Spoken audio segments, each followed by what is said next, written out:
morning we've spoken about how Digital India is planning to make India into a digitized country, and what are the hurdles that they may face, what are the opportunities for American companies that they may have in this opportunity. Now we are going to talk about something which is a little specific to the idea of Digital India, which is how to make smart cities smart, and how can IT play a role in that? I'm Suparna Banerjee. I lead worldwide public sector programs for Hewlett Packard, for the Office of the CEO. And in that, my remit is to look at new opportunities, innovation to drive fundamentally better outcomes for our public sector customers. It's really big business for us, about 1/5 of HP is what we work with the public sector in terms of products, services, etc. And the city market is a really interesting one for us, and for me personally. I've been in the space for over almost 10 years since we sold, I would say, Smart City after 9/11 actually on the West Coast. And I just came back after spending 5 years in Asia, between China, India, all of that, working on these cities amongst other things, right after Fukushima and the tsunami amongst other things, and gave me a very, very different perspective on the approach that we need to the city market. We look at, from an HP perspective, the city, for every city, and I don't want to just use the smart, I know it means smart, measurable, agile, responsive, technology enabled, etc. But if I were to use a human attribute of smart, and that seems to have caught on, we believe that cities need to be caring, they need to be nurturing, they need to be strong, they need to be inclusive, they need to be a lot more than just smart. And in that, we look at cities as we drive it from an HP perspective, stepping beyond just products and services that we sell.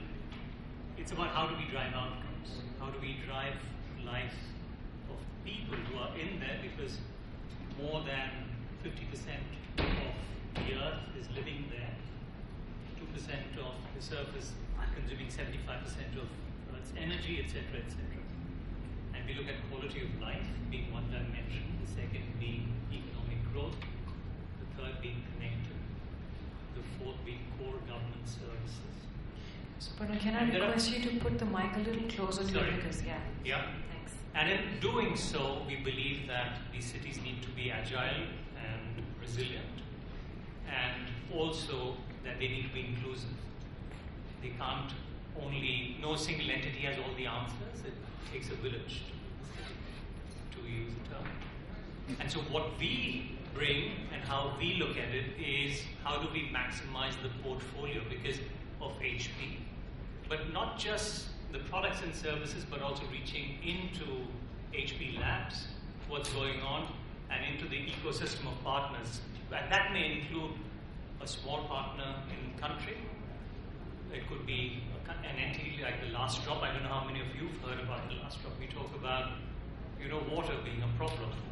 Is people don't know when water is going to come in most parts of India. And here is a system that actually talks to the guy who turns the meter and sends an SMS saying, your water is now going to come on and it's going to be there for the next 3 hours. And that is a huge benefit.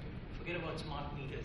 That basic service is important. We have many examples, but I think it's probably more important to illustrate things that are going on in India, which I'm somewhat familiar with, but some of my peers that are in India could not be here today. But I'm going to represent a couple of items, at least from an Indian standpoint. The Secretary mentioned the ID system. Oracle's been very much a part of the driver's license system for National Informatica, and that affects all cities. And we reduced a 10% error rate, which is millions of errors, to 1% with our combination of databases and consolidation of data metrics and security devices. So it's real important that as a goal from our Smart Cities group, we have providing a tremendous sentient infrastructure for listening, sensing, hearing, and then actioning on that data that we're able to collect and report on properly. And when you look at the analysis of that in the cities across the globe, that's probably the most important element is what are you going to do with that information? How are you going to assemble that information? We have mobile phones now that all of our citizens carry, so we're capturing all the data from a sensing capability from our citizens and being able to respond like the gentleman from the White House. I just attended an event in San Diego where he spoke at, and it was all about incorporating how we would be responsive to our citizens, and that's all part of it, and taking that data and being able to send it appropriately so that our commissioners, our governors, and our mayors can make important decisions, not only on the analytics of it, but really the programmatic aspects of, I think one of the gentlemen mentioned earlier, Health and Human Services, the eligibility, the entitlements, and who and how you get that information to make it easy, not even from a mobile standpoint, but from any standpoint electronically, to gain access to government services and be very responsive in that context in these cities. The Smart Cities initiative within Qualcomm is part of our Internet of Everything strategy, which is about connecting not just people-to-people communications or people to services, people to things, but it's really about machine-to-machine communications, be those in the smart cities context, be those parking meters perhaps, maybe water sensors, various types of smart meters.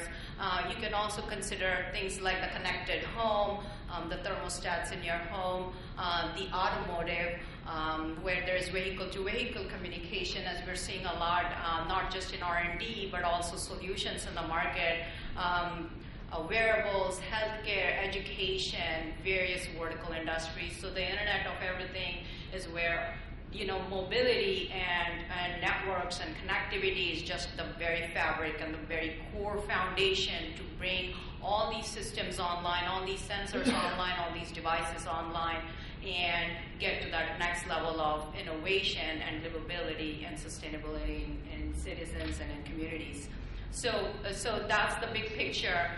We have been participating in some very specific trials, working with the city governments, as well as an ecosystem of partners in that space. And Ritika, to go back to your question on how do you enable, existing cities like Varanasi, maybe other cities, we can consider a multi-pronged approach, because most of the cities around the world are existing cities. They are not going to be greenfields. So, where we think about enabling smartness or intelligence in cities is a classic example of reimagining infrastructure, as we call it. If you are looking at the digital India or the smart city, what we are looking at is a collaboration. Collaboration, why?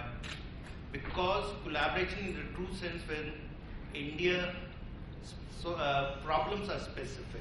They are specific to regions, they are specific to areas. Journey solutions across the board will not be the solution. So collaboration has to be the buzzword. With Indian frugal innovators and big technology partners globally need to partner together to replicate solutions at a pace which the desperate India is looking at. So in this context, collaboration is important. We are looking at collaboration. We are looking at collaboration with US. Yes, definitely, they are the technology leaders. We are looking at Europe. There have been examples of energy efficiency systems in Europe, be it in Netherlands, France, and many other such countries where there is intensive demand for energy, and they are looking at energy solutions. So yes, collaboration is anything but the word. First, we need to define what exactly is smart, where the solution not only lies in giving better services, but creating opportunities for an inclusive growth for the people also.